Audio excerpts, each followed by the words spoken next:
목사님 나오실 때 우리 할렐루야로 다 함께 오른손 높이 들고 우리 환영하겠습니다. 할렐루야. 호산나 찬양대 은혜로운 찬양을 주님께서 기뻐 받으신 줄로 믿습니다. 아름다운 찬양해 주신 우리 대원 여러분들께 감사드립니다. 하나님 앞에 예물을 바쳤습니다. 우리 함께 위하여 기도 올립니다. 사랑과 은혜가 풍성하신 아버지 하나님, 하나님의 놀라운 은혜를 진심으로 감사하고 찬양을 드립니다. 일찍이 이곳에 수원 종록교회를 세우시고 오랜 역사에 걸맞게 많은 일들을 감당케 하시고 사랑하는 주의 자녀들이 이곳에서 함께 신앙생활하며 하나님의 은혜를 받고 하나님 기뻐하시는 뜻을 이루기 위하여 애쓰는 가운데 있습니다. 이번 송회를 통하여 우리의 구세주가 되시는 예수 그리스도의 마음을 다시 한번 헤아리게 하시고 이해하게 하시고 그 마음을 본받는 우리가 되게 하여 주옵소서. 이제는 이 송회 마지막 날입니다. 정말 그동안 말씀을 들려주셨는데 그 말씀이 우리 심령에 잘 박힌 목과 같이 아로새겨져 이제는 더욱더 주님을 가까이하며 사랑하는 우리가 되게 하시고 또 하나님의 형상을 입은 우리 이웃들을 우리 몸과 같이 사랑할 수 있는 뜨거운 마음을 허락하여 주시옵소서. 바깥에 나가서 그리스도 예수의 제자된 도리를 다 감당할 때마다 예수를 모르는 이들이 예수께 돌아오는 역사 일어나게 하시고 당신이 믿는 예수를 나도 믿고 싶습니다, 이런 이야기가 들려오는 놀라운 역사가 일어나게 도와주시옵소서. 하루를 살아도 가치 있는 삶을 살기 원합니다. 주님이 우리와 함께 하시는 놀라운 은총의 삶을 살기 원합니다. 정말 하루하루가 날마다 신선하고 가치 있고 너무나 소중한 날들이 되게 해 주시옵소서. 방향을 잘못 잡고 목적을 잘못 세워서 우리의 삶이 호송세월하는 삶이 되지 않게 하시고 시간과 물질과 건강과 에너지를 헛된 일에 낭비하지 아니하도록 이제 정신을 똑바로 차리고 이제 세월을 아끼라, 때가 악하니라 주님 하시는 말씀을 잘 귀담아 듣는 우리가 되게 하여 주시옵소서. 앞으로 수원 종로교회가 더 아름다운 모양으로 자라나기를 원합니다. 성숙해지기를 원합니다. 정말 이 시대의 소음과 빛의 직분을 잘 감당하여 주님의 나라를 왕성하게 일으키는데 앞장서는 귀한 주님의 일꾼들 다 되게 하여 주시옵소서. 특별히 내일은 우리의 자녀들이 수능 시험을 봅니다. 하나님, 우리 자녀들을 지켜 주시옵소서. 지난 3년 동안 최선을 다하여 싸움에 담담함을 허락하여 주시고 차분한 마음을 허락하여 주시고 집중력을 주셔서 그동안 애쓰고 수고한 노력을 최고로 경주하여 시험을 잘 치르며 그 결과는 주님께 내어 맡길 수 있는 참된 믿음을 허락하여 주시옵소서. 우리 자녀들이 잘 되기를 원합니다. 성공하는 것도 중요하지만 예수 잘 믿고 섬기는 자녀들이 되기를 원합니다. 하나님의 소원에 들림받고 쓰임받는 자녀들끼를 먼저 우리가 구하고 간구하옵나니 항상 그 기도 잊지 않게 하시고 어느 곳에 가든지 예수 잘 믿고 잘 섬기고 하나님 교회에 충성하는 그런 자녀들 다 되게 하여 주시옵소서. 오늘 이 마지막 수요일 저녁 밤에도 하나님의 자녀들이 이곳에 나왔습니다. 귀한 은혜 주시려고 불러주신 줄로 믿사오니 각자에게 합당한 은혜를 허락하여 주시고 또 귀한 이물을 바쳐올 때 주님께서 기뻐 받으시는 향기로운 예물이 될 줄로 믿습니다. 영적으로 충만해질 뿐만 아니라 물질적으로도 풍성케 하셔서 기왕이면 하나님과 교회와 이웃과 세상을 위하여 많이 베풀고 나누는 아름다운 삶이 되기 원합니다. 하나님께서 이 수원 종로교회에 속한 모든 믿음의 권속들에게 물질을 얻을 만한 능력도 허락하여 주시고 다 풍성케 하셔서 하나님의 교회를 위해 참으로 헌신하고 충성하기에 부족함이 없게 도와 주시옵소서. 예수님의 이름으로 감사하며 기도하옵나이다. 아멘. 자, 우리 옆에 사람과 한번 인사합니다. 존경하고 사랑합니다. 한 번 더 합니다. 잘 오셨습니다.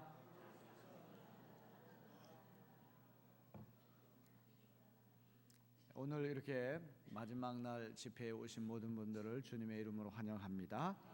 또 주님의 이름으로 축복합니다. 한 가지 제가 발견한 게 있으면 첫날부터 지금까지 이 숫자가 변함이 없이 꼭 오시는 분들만 옵니다.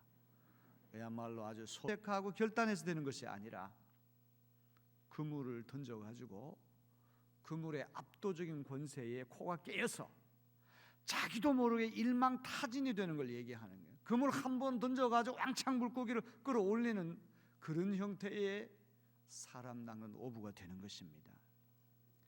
목회를 해보면 하나님의 손에 코가 꿰인다고 우리가 표현을 우리가 쓰게 되는 것이죠. 저는 이 교회 형편을 전혀 모릅니다. 이 교회 역사에 대해서 잘 몰랐는데 여기 와서 배웠습니다.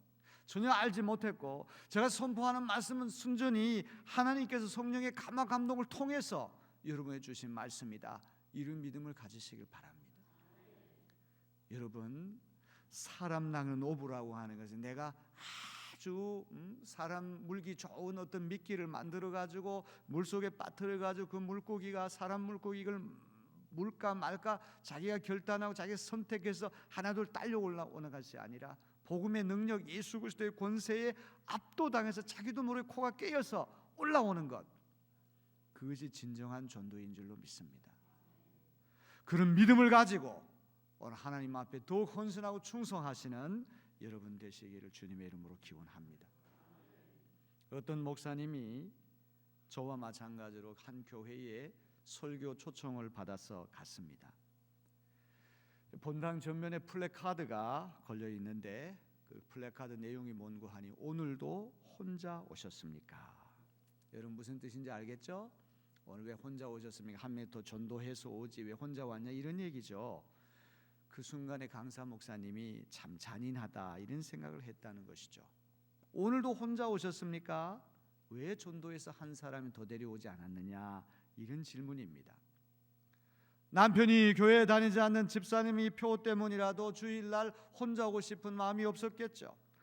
어떻게 해서라도 남편을 교회에 함께 모시고 오려고 어떨 때는 반찬도 맛있게 해주고 아양도 떨고 애교도 떨고 한 주간 내내 남편을 함께 교회에 모시고 오려고 눈치를 살폈는데 그날 주일 아침에도 매정하게 거부해서 혼자 왔는데 제일 먼저 보는 플래카드가 오늘도 혼자 오셨습니까? 그런 내용이라고 한다면 얼마나 마음이 아프고 속이 상하겠느냐 이런 이야기입니다.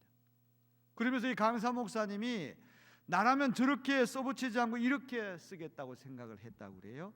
오늘도 혼자 가시렵니까? 여러분 이 차이를 아시겠습니까? 아십니까? 오늘도 혼자 가시렵니까? 예배당에 오늘 혼자 오는 것은 괜찮지만 오늘 예배당을 떠나갈 때는 혼자 가시면 안 되겠습니다. 혼자 가시면 안 되겠습니다. 우리 주님과 함께 늘 함께 동행하는 여러분 되기를 주님의 이름으로 기원합니다. 예수 믿는다고 하는 것은 복된 일이에요. 힘든 일이 있을 때 주님 저 좀 도와주세요. 의지할 나의 주님이 계시다고 하는 거 얼마나 감사한 일입니까? 좋은 일이 생길 때 주님 저 좋은 일 생겨서 함께 나눌 수 있는 하나님이 계시다고 하는 거 얼마나 좋은 일입니까? 여러분 우리 예수 믿는 사람은 복받은 사람들입니다. 오늘 여기 오신 분들 가운데도 고민도 있고 걱정도 있고 슬픔도 있고 까닭 모르는 허전함도 있고 갱년기가 찾아와서 우울증에 시달린 분들도 있고 명랑하고 즐거운 분들도 있지만 어두운 표정으로 오는 분도 적지 않습니다. 이런 분들이 오늘 교회 혼자 오는 것은 괜찮지만 이 교회를 떠날 때에는 우리 주님과 함께 나서는 복된 자리가 되어지기를 바랍니다. 저는 이 얘기를 들으면서 나도 목회의 방향을 잘 잡아야 되겠구나. 혼자 오지 않게 하려고 하는 목회를 했는데 함께 주님과 함께 떠나가는 목회를 하지 못했구나. 그런 반성을 할 때가 있습니다. 오늘도 우리 주님이 우리와 함께 계시는 것을 믿으시길 바랍니다. 이번 성회도 하나님께 영광 돌리는 성회가 된 줄로 믿습니다. 자 이제 단도직입적으로 진리라고 하는 단순하고 간단한 것이기 때문에 저는 그 어느 곳에 부흥회를 다니는지 하나의 그 원칙이 있는데 맨 마지막 집회는 아주 짧게 끝나는, 그냥 빨리 집에 가야 되기 때문에 내일 새벽에도 또 제가 또 서울에 아침 일찍 또 설교하러 가야 됩니다. 자, 그거는 뭐 여담이고요.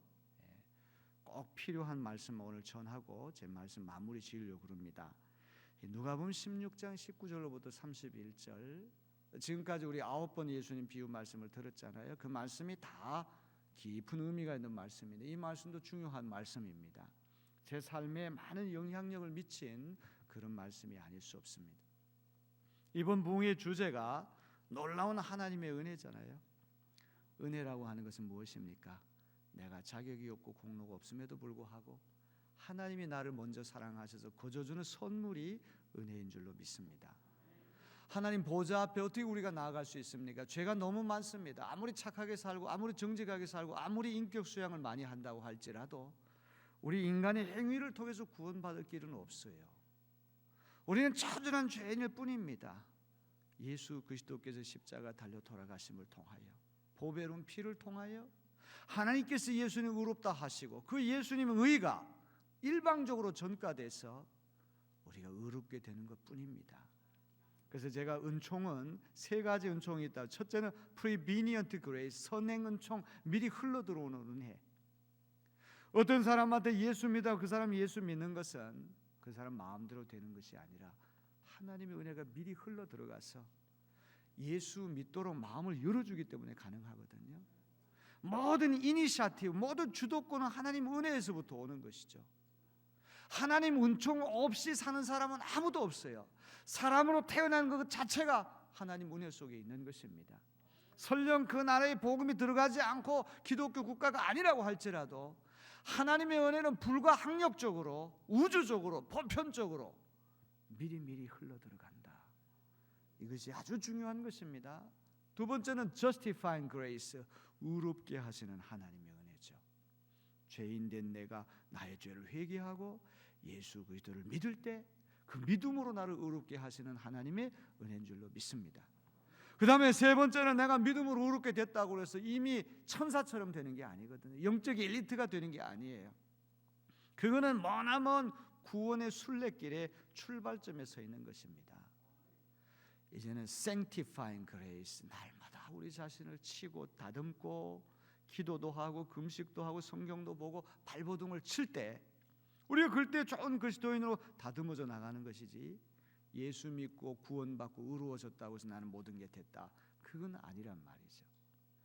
예수 믿고 구원받은 사람들 가운데에도 이탈하는 사람들 많거든요. 낙오하는 사람 많거든요. 세상으로 굴러떨어지는 사람 많잖아요.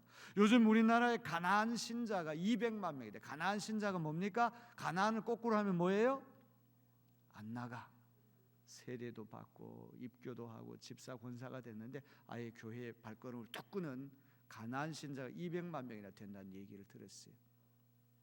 노아도 굴러떨어졌고 다윗도 굴러떨어졌고 가룟 유다도 굴러떨어졌고 베드로도 굴러떨어졌고, 우리가 지속적으로 생명의 포도나무 대신 예수님께 붙어 있지 않으면 우리는 또 낙오할 수 있음을 우리는 기억해야 됩니다.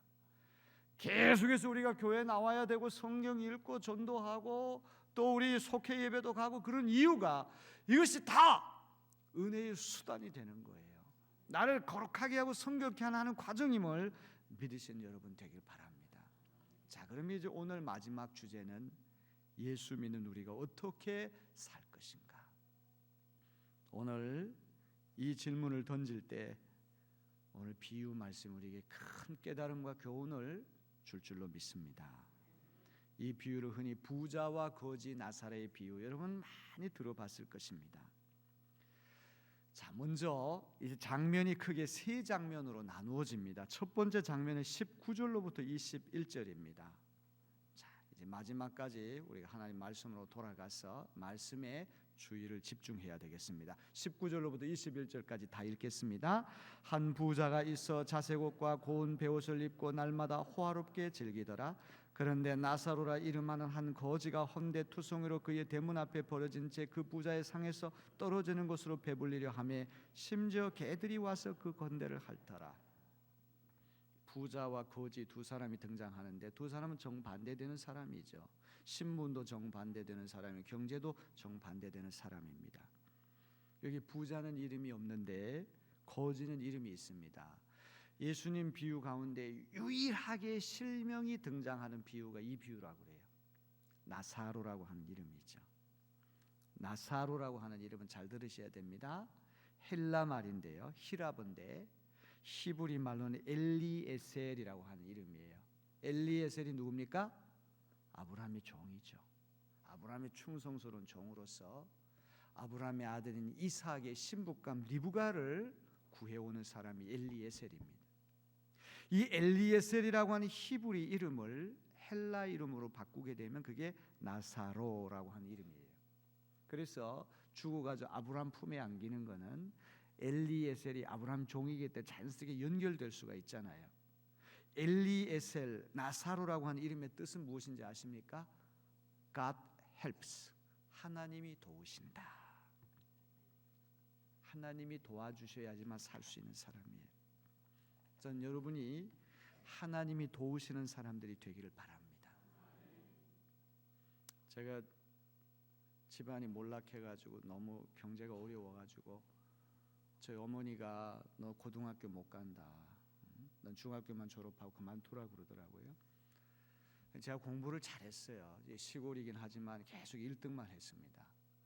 이런 얘기하면 대단히 부끄럽긴 하지만 그 담임 선생님이 이태신 선생님이라고 하는 분이 이제 제가 고등학교 진학의 길이 막혔다는 사실을 알고는 경상북도 구미에 박정희 대통령이 세운 금호공업고등학교라고 하는 국립고등학교가 있습니다. 거기에는 이제 한 학교에서 한 명씩을 추천해가지고 서류 전형으로 입학을 시켜서 국비 장학생이죠. 모든 걸 다 이제 먹여주고 공부시켜가지고 졸업하면 이제 하사관으로 군대를 가야 됩니다. 근데 제가 생년월일이 한 살 어리게 되었습니다. 제가 쥐띠인데 이게 좀 부주의로 1년 늦게 그렇게 했습니다. 저는 그것도 모르고 이제 학교에서 다 추천을 해줘가 서류를 다 보냈는데 서류 중에서 떨어졌어요. 군대 가는 문제 때문에 생년월일 맞아야 되거든요. 그래서 기대했던 학교가 좌절됐습니다. 그래서 이 고등학교를 못 간다고 생각하니까 너무 가슴이 아프고 너무 괴로운 거예요. 그래서 공군기술고등학교라고 하는 학교가 또 있잖아요. 거기도 이제 국비 장학생으로서 공군 하사관들 먼저 거기서 졸업해가지고 공군 사관학교 가는 사람도 있어요. 거기를 또 가보려고 그 동네 형님이 한 분 거기 갔기 때문에 그 어머니한테가 자세히 물어봤더니 너 거기 가지 마라. 거기 너무 고생한다. 그때만 해도 이 완전 군사 독재 정권이기 때문에 정말 군대라고 하는 건 무자비한 폭력, 구타 이런 게 그대로 있었거든요. 절대 가지 말라. 그 이게 길이 막혀 있잖아요.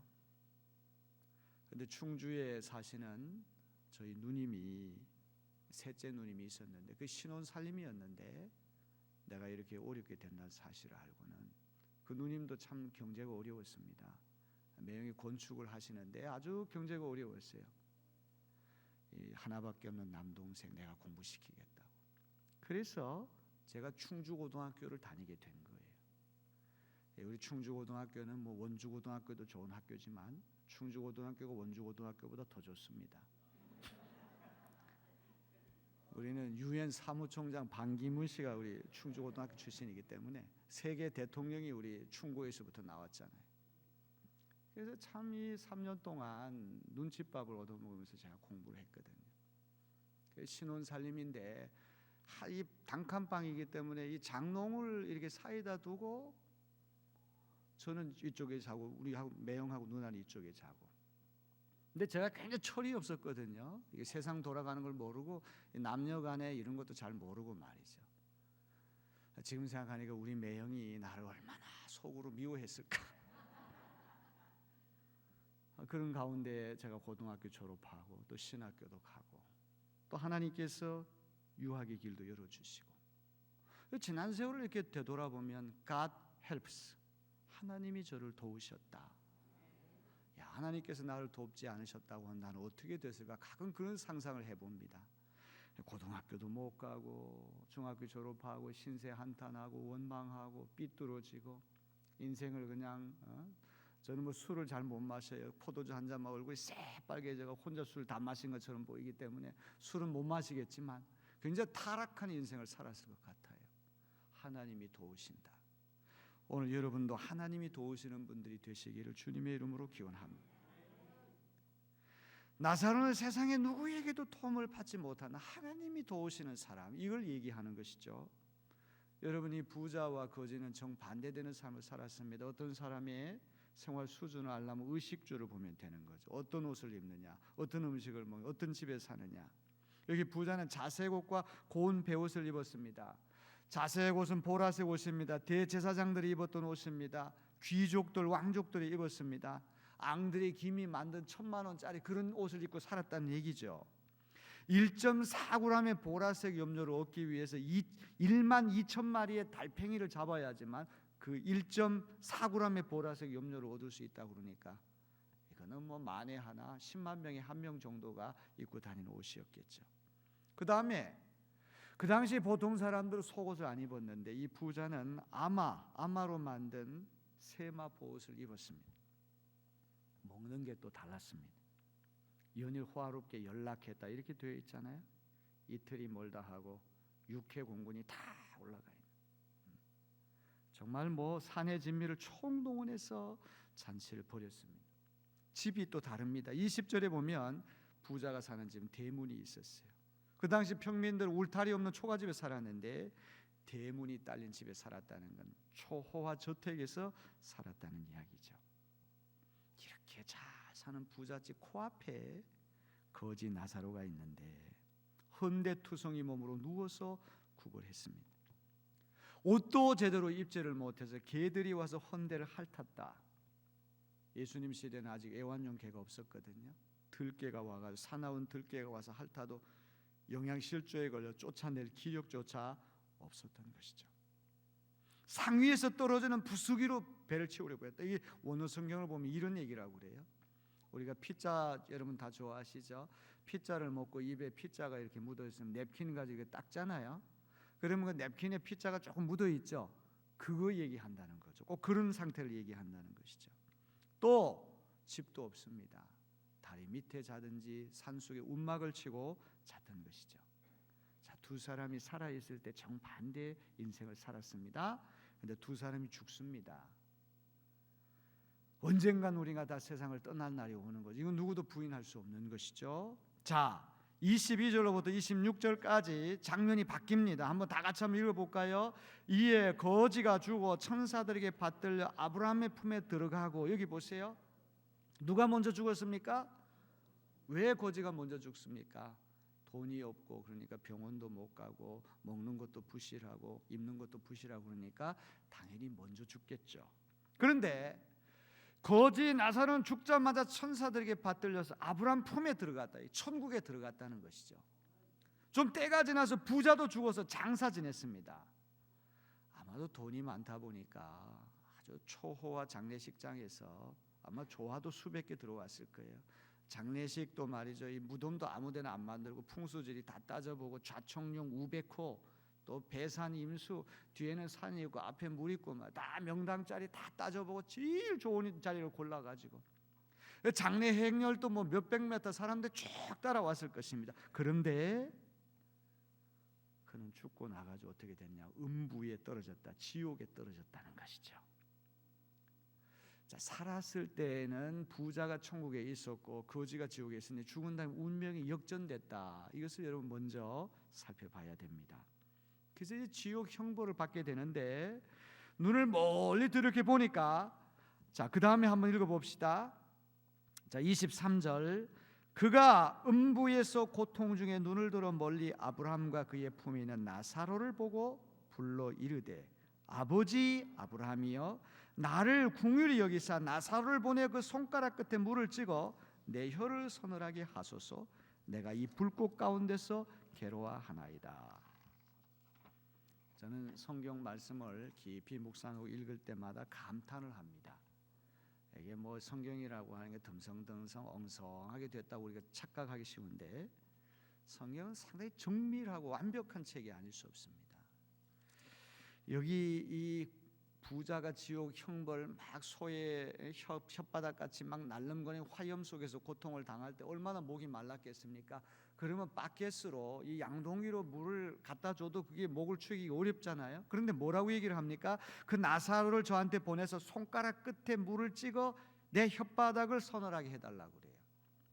그 손가락 끝에서 물 한 모금 떨어져 가지고 갈증 해소 되겠습니까? 여러분, 이게 살았을 때는 거지가 나사로가 부자상에서 떨어지는 피자 먹고 나서 냅킨으로 닦아가 조금 묻어 있는 거 그거 먹으려고 했다가 딱 연결되지 않습니까? 살았을 때는 거지가 그 작은 부자상에서 떨어지는 부스러기로 배를 채우려고 했는데 이제 죽은 다음에는 정반대로 부자가 나사로 손끝에서 떨어지는 물 한 방울을 기다리는 신세가 됐다 이거예요. 연결됩니까? 이해되십니까? 하나님 말씀 참 신비하잖아요. 자, 그랬더니 25절에 아브라함이 뭐라고 얘기를 합니까? 다 같이 읽어봅니다. 아브라함이 이르되 예 너는 살았을 때 좋은 것을 받았고 나사로는 고난을 받았으니 이것을 기억하라. 이제 그는 여기서 위로를 받고 너는 괴로움을 받느니라. 어떤 사람은 이걸 잘못 해석해가지고 운명이 기계적으로 역전된다. 지상에서 영광받고 지상에서 행복하게 산 사람은 죽은 다음에 고난받고 지상에서 고생 많이 한 사람은 천국 가가지고 영광 많이 받는다. 운명의 기계적인 역전 이걸로 해석하는데 그건 잘못된 거예요. 우리 하나님이 인격적인 하나님이고 우리 하나님이 지성적인 하나님이 어떻게 그렇게 황당한 그런 운명이 기계적으로 역전돼 이걸 가르치려고 하겠습니까? 다만 오늘 지상에 살면서 눈물 많이 흘리고 고생 많이 한 사람은 하나님께서 위로해 주실 줄로 믿습니다. 제가 저희 어머니 말씀을 좀 드렸지만 저희 어머니 참 고생 많이 했어요. 이런 새벽부터 밤늦은 시간까지 뼈가 빠지라고 일만 하셨어요. 많이 눈물 흘리셨어요. 눈물이 많은 분이었어요. 제가 고등학교 다닐 때에도 한 달에 한 번 그 박달재 충주에서부터 제천 박달재 넘어가지고 저희 집이 충청북도 단양 매포가 저희 집이거든요. 거기까지 이렇게 집에 가면 엄마가 너무 미안해가지고 누나한테 신혼 살림인데 괜히 너를 거기 맡겨가지고 너무 매형한테 미안하다 그러면서 그 이제 또 보상은 해야 되니까 쌀을 농사를 지니까 쌀을 또 이렇게 줘가지고 누나 집에 갖다 주라는 거예요. 제가 그걸 가지고 또 누나 집에 갖다 주고 그러는데 그럼 동구밖까지 나와가지고 계속 우시는 거예요. 부모 잘못 만나가지고 누나한테도 폐를 끼치고 어디 가서 눈칫밥 먹는다. 계속 어머니 눈물 많이 흘리죠. 그러던 어머니가 1990년도에 저희 어머니가 1922년생이에요. 아버님은 1918년생이고 제가 막내거든요. 그러니까 우리 큰형님이 일찍 장가가가지고 조카를 낳는데 그 조카가 저보다 1살 차이니까 제가 촌수가 굉장히 높은 편이죠. 그래서 어머니 참 눈물 많이 흘리셨는데 전 가끔 그런 생각할 때가 있어요. 내가 이렇게 될 수 있었던 거는 우리 엄마가 눈물 많이 흘렸기 때문이다. 엄마가 날 붙들고 많이 눈물 흘렸기 때문에 내가 그래도 이 정도가 됐다. 어머니 은덕이다. 그런 생각을 많이 할 때가 있습니다. 여러분 지상에 살면 똑같은 인생을 사는데 어떤 사람 뼈가 빠지기로 너무너무 고생스럽게 살아간 사람 많이 있는데 그런 분들 위로를 받으시기 바랍니다. 그 눈에 묻은 모든 눈물을 주님이 씻어주시고 안식과 생명을 주실 줄로 믿습니다.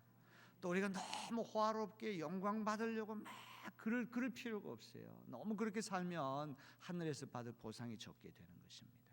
어떤 사람은 그런 데서 너무 관심이 많아요. 높은 자리에 올라가려고 그러고 뭐 그냥 화려하게 조명받고 유명해지려고 그러는데 너무 그렇게 자연스럽게 돼야죠. 억지로 그렇게 할 필요는 없는 것입니다. 자, 저는 이 비유 말씀 읽으면서 제일 중요한 말씀이 26절이다.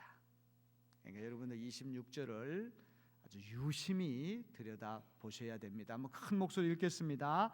그뿐 아니라 너희와 우리 사이에 큰 구렁텅이가 놓여 있어 여기서 너희에게 건너가고자 하되 갈 수 없고 거기서 우리에게 건너올 수도 없게 하였느니라. 그래서 제일 중요한 말이 큰 구렁텅이. 지옥과 천국은 양쪽에 왔다 갔다 할 수가 없구나. 큰 구렁텅이가 심연이 가로놓여서 천국 쪽에서 지옥으로 갈 수 없고 지옥 쪽에서도 천국 갈 수가 없어요. 중요한 건 이 큰 구렁텅이가 죽어서 생긴 게 아니라 이미 살아있을 때 생겼다는 거죠. 부자와 거지 사이에 큰 구렁텅이가 놓여 있는 거예요. 부자의 라이프 스타일과 거지의 라이프 스타일이 너무 달라요. 수준이 너무 달라요. 생각이 너무 달라요. 부자는 자기 집 대문 바깥에 이렇게 불쌍한 사람이 있다는 걸 알지 못했어요. 힘 있는 쪽에서 먼저 마음의 문을 열고 다가가야 되는데 즐기고 호화스럽게 사느라고 저렇게 불쌍한 사람이 문 밖에 있었다는 걸 몰랐거든요. 이미 살았을 때 큰 구렁텅이가 놓여 있었던 거죠. 이게 죽어서 부메랑이 돼서 정반대 방향으로 오게 되는 거예요. 아하, 큰 구렁텅이, 살아있는 동안에 큰 구렁텅이를 만드는 건 죄가 되는구나. 잘 사는 동네, 못 사는 동네, 배운 사람, 못 배운 사람. 강남의 어떤 교회는 뭐 유명한 사람들만 거기 가가지고 거기에 무슨 멤버가 되는 것이 마치 굉장한 영예를 얻은 것처럼 생각하고, 어떤 교회는 지식인들만 모이고, 이건 하나님이 기뻐하시는 교회가 아니라고 생각합니다. 오늘 이 세상에 우리 자신도 모르게 자꾸만 구렁텅이를 만들잖아요. 인종과 인종 사이에, 민족과 민족 사이에, 종교와 종교 사이에, 신분과 지위, 남성과 여성, 자꾸만 구렁텅이를 만들잖아요. 이것이 죽은 다음에 부메랑이 돼서 엉뚱한 방향으로 내게 돌아올 수 있다. 지상에 있을 동안에 천국과 같은 생활, 초호합한 생활하는 사람. 제가 이제 그 미국에 유학 갔을 때 그 유학 간 학교가 SMU라고 하는 학교입니다. Southern Methodist University, 남감리교 대학교라고 하는 학교거든요. 이 밴더빌트 대학교라고 하는 학교가 감리교 학교인데 그 학교가 이제 감리교를 버렸어요. 그래서 완전 세속화된 학교가 되다 보니까 이 남부에 있는 감리교인들이 밴더빌트 대신 세운 학교가 텍사스 달라스라고 하는 곳에 남감리교 대학교를 세웠어요.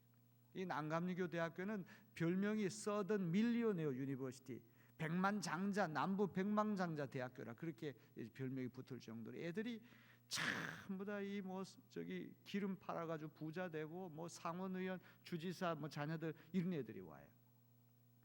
그런 부자 학교인데 저는 뭐 제가 부자라서 거기 간 게 아니고 거기서 장학금 많이 주니까 거기 간 거죠. 그래서 우리 아이들 5살 셋 둘 데리고 그 학교를 갔는데 거기 하일랜드 파크라고 해서 미국에 제일 잘 사는 동네예요.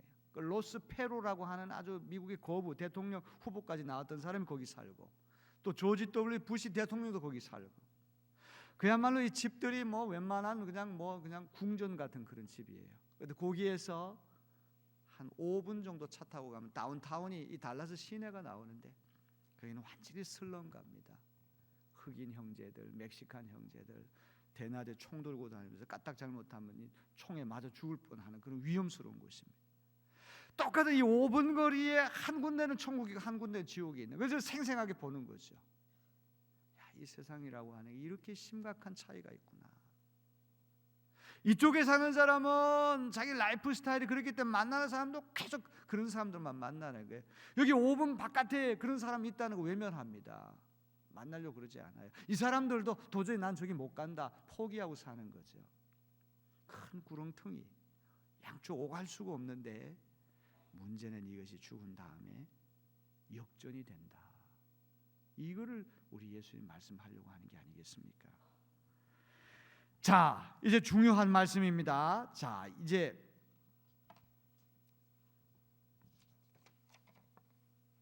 27절로부터 31절 이제 마지막 세 번째 장면입니다.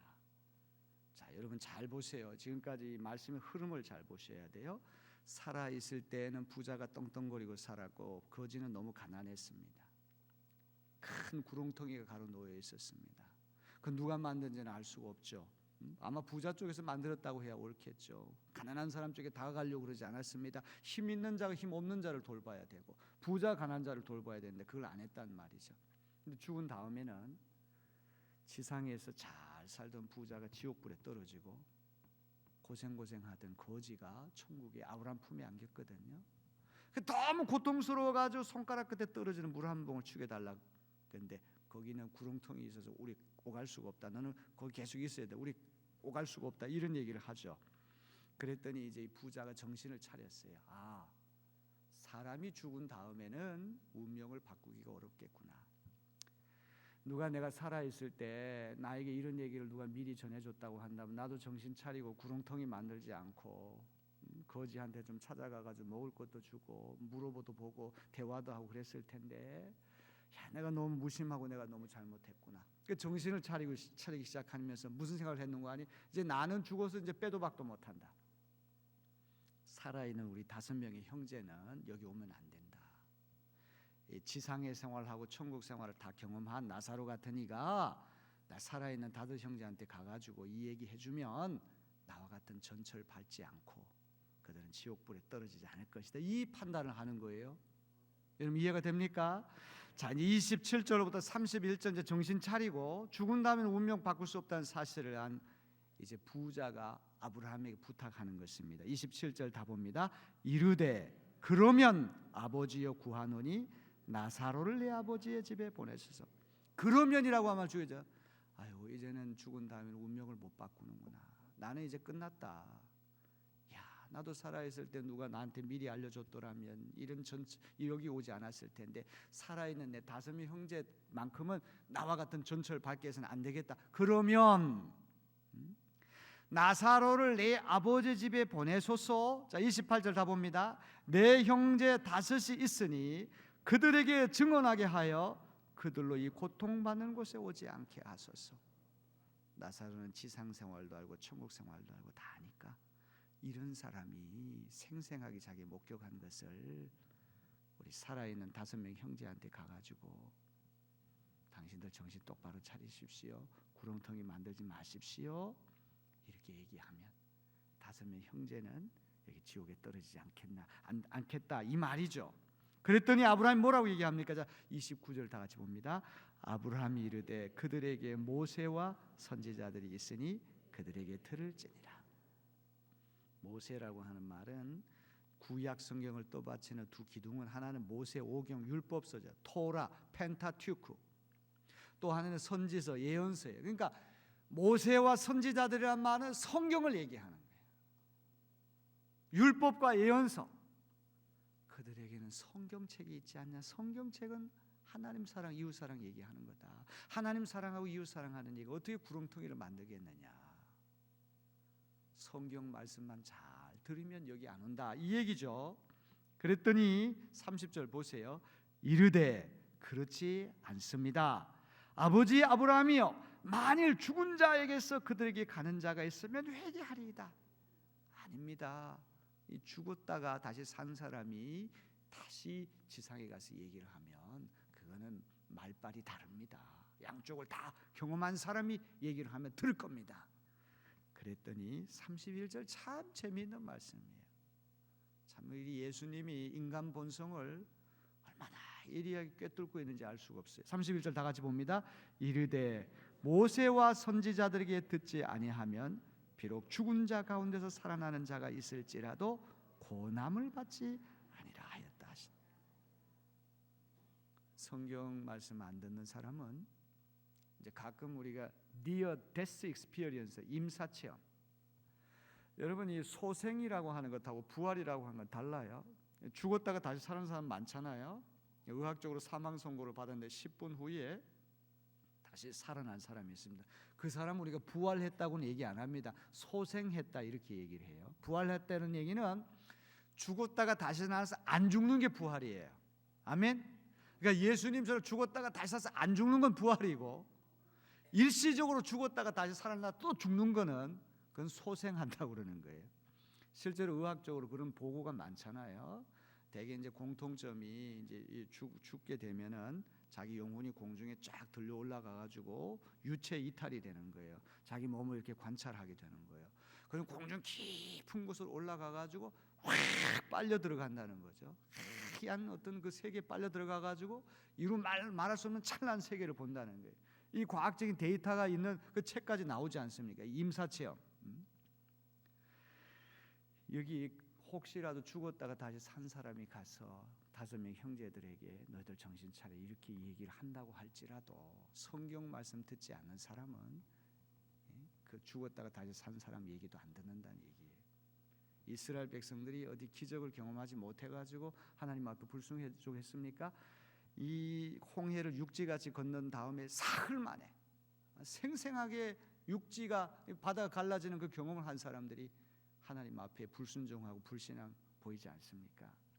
자, 그러면 오늘 이 말씀 우리에게 주는 교훈이 뭘까? 이제 교훈만 말씀드리고 오늘 제 설교를 마치려고 합니다. 이제 크리스마스 때 연극을 할 때 이제 배역을 맡을 때 제일 하고 싶어 하는 배역이 나사로 배역이에요. 근데 나사로는 대사가 하나도 없습니다. 대사가 하나도 없는 사람이 무슨 재미가 있고 주인공이 될 수 있습니까? 그래서 여기서 주인공이 누구냐 할 때 나사로는 주인공 아니에요. 대사가 한마디도 없기 때문에 부자가 사실 주인공 될 가능성이 많겠죠. 나사로는 부자의 정반대되는 사람을 설정하다 보니까 대척점에서는 아주 극단적인 사람을 하나 설정하다 보니 그렇게 된 것이죠. 저는 이 비유의 제목을 붙일 때 독수리 오형제의 비유 이렇게 제목을 붙입니다. 살아있는 오형제가 우리 아닙니까? 예수님이 정말 말씀하고 싶은 것은 살아있는 다섯 형제 너희들 정신 차리라 이거야. 너희들 살아있을 때 구렁텅이 만들지 말라. 남자하고 여자, 어른하고 아이, 철없다고 저리 가라 그렇게 하지 말라는 얘기예요. 예? 사실 우리 역사 깊은 교회는 어린이들을 자꾸 아껴야 됩니다. 젊은이들을 이해해 줘야 돼요. 아유, 저런 놈들은 무슨 뭐 노래를 할 때도 그냥 뭐 몸을 흔들고 저래. 그렇게 생각하지 마시고. 저희가 이제 그 한국에 온 다음에 우리 아들이 마음 둘 데가 없고 뭐 외롭고 그러니까 이 녀석이 이제 얘기를 들어보니까 피어싱이라고 그러잖아요. 코를 못 뚫고 뭐 귀를 이런 뭐 귀걸이를 달고 그런다고 그래요. 그 얘기를 들으니까 엄청 제가 걱정이 돼요. 목사 아들이 이렇게 돼서 되겠느냐 말이지. 근데 이 녀석이 한때 이제 친구들한테 그 피어 프레셔라고 그래요. 친구들한테 이제 그런 압력을 당한 자기도 한번 해보는 거예요. 다행히 마음이 착해요. 저를 닮아가지고 모진 녀석은 아니야. 다시 원상 회복됐어요. 자, 오늘 우리 어른들 눈으로 우리 기성세대의 눈으로 젊은이를 재단하면 절대 대화가 안 됩니다. 눈높이를 낮추어 가지고 걔들 형편을 이해해 보려고 그러고 대화하고. 사과 속에 들어가 있는 씨앗은 셀 수 있지만 씨앗 속에 사과는 셀 수 없다고 그러잖아요. 아이들 다 씨앗 아닙니까? 이 애들이 나중에 어떤 애들 될지 누가 알 수 있겠어요? 무한한 가능성이 있잖아요. 그렇기 때문에 우리 아이들을 존중하고 아이들한테도 배울 게 많습니다. 진짜 스승은 제자한테 배운다고 그러잖아요. 구렁텅이 라이프 스타일이 다르고 교육 수준이 다르고 경제 수준이 다르고 어쩌고 저쩌고 지금 지구촌 곳곳에 계속해서 구렁텅이가 생기는데 죽은 다음에 그게 리버스 역전된다. 부메랑이 돼서 내게 돌아온다. 지상에서 구렁텅이 계속 만들면서 초호화폰으로 살던 사람은 정반대가 될 수 있다. 부자의 오형제 너희들은 이런 전철을 밟아서는 안 된다. 이 부자가 정신 차렸어요. 죽은 다음에는 운명 못 바꾸구나. 내 5명 형제라도 살려야 되겠다. 나사로 같은 이가 지상도 경험, 천국도 경험했으니까 좀 가서 얘기해주면 나같이 여기 오지 않을 텐데. 아니야. 성경 말씀만 들으면 돼. 성경에 하나님 사랑, 이웃 사랑하는 법이 다 들어가 있기 때문에 이것만 믿으면 우리 그렇게 살 수 있지 않겠습니까? 제가 오류동 교회 가서 거기는 이제 오전 집회가 없었어요. 5번 제가 집회를 했는데요. 여기 꼭 2배를 더 했네요. 장로님들이 그런 말씀하세요. 목사님의 말씀을 들으면서 우리 예수님이 어떤지를 알 수 있을 것 같습니다. 그래요. 저는 그 말이 굉장히 저에게 칭찬으로 들렸습니다. 우리 예수님이 어떤 분인가 알 수 있겠구나. 여러분도 그렇게 이해가 된다면 이번 부흥성회는 성공한 줄로 믿습니다. 자, 제 설교를 마치겠습니다. 우리 옆에 사람하고 한번 인사합시다. 은혜 받았습니다. 정말 은혜 받은 줄로 믿습니다. 보수 정예 알곡들만 하나님께서 모으셔가지고 첫날 나타났던 얼굴이 계속해서 10번 계속해서 나타납니다. 이게 수원 종로교회 저력이 아닌가 싶습니다. 수원 종로교회에 대해서 제가 말씀 많이 들어서 어떤 교회가 궁금했는데 이번 부흥성회를 통해서 제가 이 교회에 와서 많은 것을 배웁니다. 정말 좋은 인상을 받고 또 너무너무 제 자신이 기쁘고 또 감사한 집회가 되었습니다. 예를 들면 이 앞에 있는 배너도 너무 예쁘게 잘 만들어서 저거 어디 가면 살 수 있겠느냐 제가 목사님께 여쭸더니 저 살 수 있는 게 아니고 교인들이 다 제작한 거라고 그래요. 수제입니다. 그래서 저런 것부터가 정말 역사 깊은 교회답게 뭔가 시선을 끌고 정말 고즈넉한 그런 분위기가 있는 교회가 아닌가 싶습니다. 이번 성회를 열게 해주시고 10번 동안 잘 할 수 있도록 인도해 주신 하나님께 감사와 영광을 올려드립니다. 또 우리 안희선 담임 목사님께 진심으로 감사를 드립니다. 저는 뭐 안 목사님 몇 차례 이렇게 뵙고 말씀 나눴지만 깊이 이렇게 잘 아는 선배님은 아니신데 굉장히 소탈하시고 어떻게 보면 어떤 도인과 같은 그런 아주 인간미가 있는 그런 목사님이 아닌가 싶습니다. 이런 좋은 목사님을 모신 교회가 복이 있는 줄로 믿습니다. 또 우리 사모님도 또 좋은 사모님 옆에서 내주해 주시고 또 우리 부목사님, 이 송 목사님이 이번 부흥성회 기간 동안에 새벽에 일찍 와서 저를 픽업해서 여기 나르고 또 식사 때도 계속 이제 모시고 다녔는데 나이가 저보다 한 22살 이상 어린 거의 아들과 같은 그런 목사님인데도 아주 공부를 많이 한 그런 목사님 같아요. 우리 흔히 생각하기에 신학교는 공부 못한 이들이 간다 이렇게 생각하는데 다 그런 건 아닙니다. 다 그런 건 아니고 독일 갔더니 독일의 신학교 가는 사람들 탑 10. 독일이 아주 그 학구적으로 유명하잖아요. 아주 그 학문을 좋아하는 민족인데 그 중에 10% 안에 들어간 사람이 다 독일 목사가 된다고 제가 얘기 들었습니다. 그래서 이 독일 정통 표준어는 아나운서가 하는 말이 아니라 이 교회 강단에서 설교하는 목사의 이 설교에서부터 독일 정통 표준어가 나온다. 이런 얘기를 하더라고요. 그래서 우리 송 목사님도 앞으로 그런 좋은 우리 감리교회의 목사님 되실 줄로 믿습니다. 또 우리 장로님들 또 이렇게 귀한 장로님들 또 이번 집회를 위해서 매 시간마다 나오시고 또 말씀에 또 은혜 받는 모습 볼 때 또 얼마나 감사한지 알 수 없고요. 무엇보다도 정성을 다해서 저를 대접해 주신 모든 분들께 진심으로 감사드립니다. 수원이 이게 맛이 있는 그런 식당들이 많이 있습니다. 그래서 너무너무 감사드리고 또 주의 종을 그렇게 대접했기 때문에 하나님께서 더 좋은 것으로 채워 주실 줄로 믿습니다. 이제 오늘 이제 마지막 성회가 되었습니다. 제가 서울에 가서 집회를 했습니다. 그래서 어느 식당에 가서 이제 음식을 먹고 이렇게 돈을 계산하기 위해서 나오려고 그러는데 그 벽에다가 뭘 써붙여 놨는데 뭐라고 써붙여 놓는 거 하니 서울에서 두 번째로 잘하는 집 이렇게 돼 있어요. 대개는 제일 잘하는 집이 이렇게 될 터인데 두 번째로 잘하는 집이 이렇게 돼 있더라고요. 그래서 배고픈 건 참을 수 있지만 궁금한 건 참을 수 없잖아요. 그래서 서울에서 첫 번째로 잘하는 집 어디입니까? 그랬더니 집에서 사모님이 해주시는 게 첫 번째입니다 그러더라고요. 굉장히 지혜로운 식당 주인이 아닐 수 없습니다.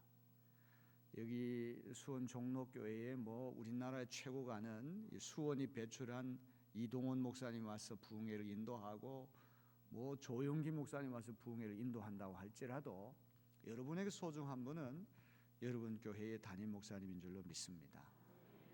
저는 잠깐 와서 이제 여러분 함께 은혜 나눈 것뿐이고 정말 담임 목사님을 중심으로 해서 이 교회가 더 아름다운 모양으로 성장하고 알차게 성숙해 나가는 그런 교회가 되어질 줄로 믿습니다.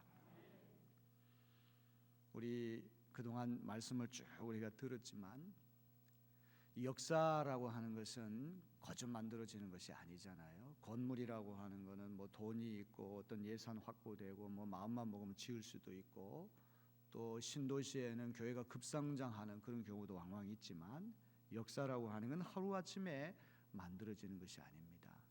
시간이 필요하고 또 많은 삶에 어떤 희노애락이 고스란히 묻어서 역사가 축적되는 것 아니겠습니까? 1889년에 세워진 이 수원 종로교회가 오늘이기까지 그 역사를 절대 무시할 수 없을 것입니다. 저는 여기가 순교 성지라는 얘기를 들었고, 또 성 안에 들어올 때 이상하게 제 마음이 좋아요. 성 안에 들어올 때 마치 예루살렘 성 안에 들어온 것 같은 그런 느낌이 들거든요. 여러분이 이 수원 종로교회 올 때마다 그런 마음을 가지고 오시길 바랍니다. 사모하는 마음을 가지고 오시길 바랍니다. 뭐 외관이 크고 화려하고 거기에 현혹되지 말고, 우리 할머니들의 눈물 어린 기도가 있고 찬송이 묻어있는 순교 성지 위에 세워진 수원 종로교회, 그런 자부심을 갖고 이 교회에 나오시길 바랍니다. 그리고 이 교회를 잘 지켜나가면서 정말 하나님께서 기뻐하시는 많은 선한 일들을 감당하는 능력 있는 그리스도인이 되기를 바랍니다. 일당 100, 일당 1000에 뭐 숫자가 많이 안 된다고 할지라도 10,000명, 10만 명 모이는 교회 이상으로 큰 역할을 하는 그런 교회가 능히 되시기를 주님의 이름으로 기원합니다. 어떤 곤충학자가 이렇게 개미를 이렇게 관찰을 해보니까 20% 개미들만이 부지런하게 뭔가를 움직이면서 일을 계속하고 나머지는 빈둥빈둥 놀더라는 거예요. 그게 참 이상하다. 20% 일 잘하는 개미들만 따로 떼어가지고 한번 관찰해 보겠습니다. 그러면 다 100%가 다 잘 일할 것 아니냐. 그래서 그 일 잘하는 개미 20%를 따로 떼어가지고 놓았더니만 또 20%만 부지런하게 일하고 나머지 80%는 빈둥빈둥 왔다 갔다 하더래요. 제가 정확하게 기억은 안 나지만 이게 로렌츠 법칙인가 하는 게 있습니다. 우리 중고등학교 다닐 때는 매일 아침마다 조회를 했잖아요. 교복 입고 조회를 하는데 제가 고등학교 다닐 때는 우리 한 학년에 600명입니다.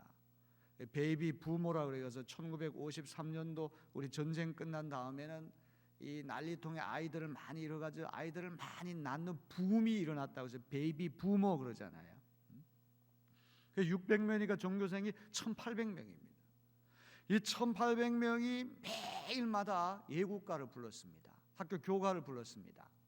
그런데 1800명이 다 서가지고 예국가를 부르니까 어떤 학생들은 립싱크를 합니다. 입만 뻥긋뻥긋하고 정성을 다해서 부르지를 않아요.